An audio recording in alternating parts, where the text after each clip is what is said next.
అడగండి. మీ పేరు చెప్పండి. నా పేరు రాజా బ్రదర్. నేటి కాలంలో క్రైస్తవులు సువార్తను ప్రకటిస్తుంటే తీవ్ర వ్యతిరేకత వస్తుంది. ఎందుకు? కొన్ని చోట్ల అరెస్టులు కూడా చేయడానికి మరి వారికి ప్రభుత్వం కూడా సహకరిస్తుంది. ఎందుకు అలాంటి పరిస్థితులు సంభవిస్తున్నాయి? నాకున్న సందేహం అది బ్రదర్. అంటే చరిత్ర పరంగా మనము లేకపోతే ఈ విశ్వాస పరంగా చూసి ఆ తర్వాత లీగల్ పరంగా కూడా మనం చూడడానికి ప్రయత్నం చేద్దాం. క్రైస్తవ్యాన్ని ద్వేషించడానికి కారణం క్రీస్తేనండి. ఆయన చాలా స్పష్టంగా చెప్పేశాడు ఆ మాట. ఈ లోకం నన్ను ద్వేషించింది కాబట్టి మిమ్మల్ని కూడా ద్వేషిస్తుంది. ఎందుకు లోకం క్రీస్తుని ద్వేషిస్తుంది? చాలా మంది మేము క్రీస్తు అభిమానులు అని చెప్పుకుంటారు, కానీ ఆయన వెంబడించలేరు. చాలా మంది అభిమానులు వచ్చారు ఒకసారి ఆయన దగ్గరికి, గ్రీకు అభిమానులు వచ్చారు. ఆయన దగ్గరికి వచ్చి చెవులో చెప్పారు ఆయన శిష్యులు, అయ్యా మీ ఫ్యాన్స్ వచ్చారు, మరి మిమ్మల్ని వెంబడిస్తారట, మరి అపాయింట్మెంట్ కోరుతున్నారు అని అడిగారు ఆయన. అడిగితే ఆయన అన్నాడు, వాళ్ళ వైపు కూడా తిరగలేదు ఆయన. వాళ్ళకి వెళ్ళి చెప్పు బాబు, నా ఫ్యాన్స్గా ఉండడం అంటే ఈజీ కాదు, మహేష్ బాబు ఫ్యాన్స్ లాగా కాదు నా ఫ్యాన్స్. నా ఫ్యాన్గా ఉండాలంటే ఏం చేయాలంటే సిలువను ఎత్తుకుని దాన్ని మొయ్యాలి, నన్ను వెంబడించాలి. అక్కని, చెల్లిని, అమ్మను, నాన్నని, సొంత భార్యని, వాడిని కూడా త్యజించాలి. దానికి సిద్ధమేమనేమో అడగండి, అప్పుడైతే ఫ్యాన్స్ అసోసియేషన్లో జాయిన్ చేసుకుంటాను. వెళ్ళిపోయారు వాళ్ళు. That is the problem with Jesus Christ. యేసుక్రీస్తు ప్రాబ్లం ఏంటంటే నన్ను కూడా పూజించు అని అంటే బాగానే ఉండేది, నేను కూడా దేవుణ్ణి అంటే బాగానే ఉండేది, బాగా సమ్ముగా ఉండేది మనకి. అబ్బా ఎంత మంచి దేవుడు అండి ఈయన, అందరితో పాటు మనం కలిపేసి ఉండేవాళ్ళం ఆయన. ఎందుకంటే మనకు 3,000,000 దేవుళ్ళు కదా, 3,000,000 ఒకటి వచ్చేసేది, ఇంకోటి సరిపోయేది, నో ప్రాబ్లం. ఈరోజు క్రైస్తవ్యం చక్కగా మన దేశ సంస్కృతిలో కలిసిపోయేది.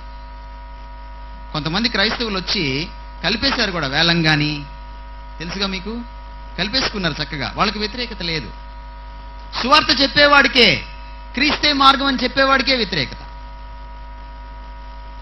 ఎప్పుడైతే యేసుక్రీస్తు నేనే అని అన్నాడో లోకానికి పడలేదు.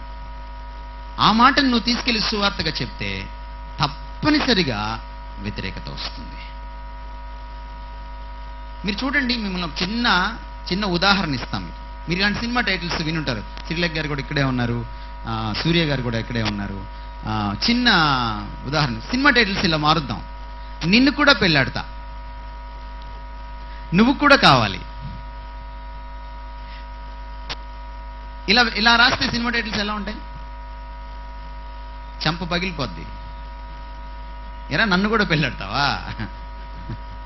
ఏమా, ఒక అమ్మాయికి తన భర్త తనకే చెందాలన్నంత రోషం ఉంటే దేవుడికి ఎంత ఉండాలి? ఎంత ఉండాలి ఆయనకి? ఎప్పుడైనా ఇక్కడ కూర్చున్న వాళ్ళల్లో మీ నాన్న ఎవర్రా అంటే వాళ్ళిద్దరు అని చెప్పగలరా? ఎంత దరిద్రంగా ఉంటుంది. నాన్నే ఒక్కడైతే సర్వ ప్రపంచాన్ని సృష్టించిన సర్వాధికారి అనే అనంతుడైన వాడు ఒక్కడు కాడా? ఆయన ఈ లోకానికి వస్తే నన్ను కూడా అంటే ఆయన నమ్మకూడదు. అందుకే ఆయన ఏమన్నాడంటే నేనే. ఎందుకంటే ఆయన పక్కన ఎవడు లేడు, దేవుడు ఒక్కడే. రోషం కలిగిన వాడు ఆయన. తెలుసుకోండి, యేసును పూజిస్తే ఇంకెవరిని పూజించలేరు. యేసుని ప్రేమిస్తే ఆ రీతిలో, ఆ స్థాయిలో ఇంకెవరిని ప్రేమించడానికి వీల్లేదు. He deserves it. ఆయన దానికి యోగ్యుడు, ఆయన మాత్రమే యోగ్యుడు. That is the statement Surya started with. I praise God for that.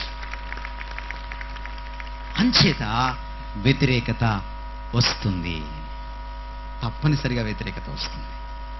పడాలి, తప్పదు. లీగల్గా తీసుకుంటే ఈరోజు వాళ్ళు తీసుకెళ్లి మనల్ని కేసులు కూడా పెడుతున్నారు, కానీ కేసు పెట్టలేరు. ఆయన కూడా ఆ రోజు దొంగ కేసు పెట్టారు. వాళ్ళు మమ్మల్ని కొట్టారని, లేకపోతే భారత మతం తిట్టారని, ఇలాంటి అబద్ధాలు పెట్టాల్సిందే తప్ప మృత ప్రచారం చేసుకున్నందుకు కేసు పెట్టలేరు. ఎందుకంటే భారత రాజ్యాంగం నిన్ను ప్రకటించుకోవడానికి నీకు స్వేచ్ఛనిస్తుంది. భారత రాజ్యాంగం రాసిన వాళ్ళు ఎవరైనా అది బైబిల్ యొక్క ప్రేరణతో పుట్టింది. అందుకని ఈరోజు రాజ్యాంగం మార్చమని కూడా అడుగుతున్నారు వాళ్ళు. సర్వ మతాలకు, సర్వ కులాలకు, సర్వ ప్రాంతాల వారికి ఆడామగా కూడా తేడా చూపించకూడదని భారత రాజ్యాంగం చెప్తోంది. అంచేత నీ విశ్వాసాన్ని నువ్వు ప్రకటించుకోవచ్చు, దాన్ని పాటించవచ్చు కూడా. ఆ స్వేచ్ఛ నీకుంది.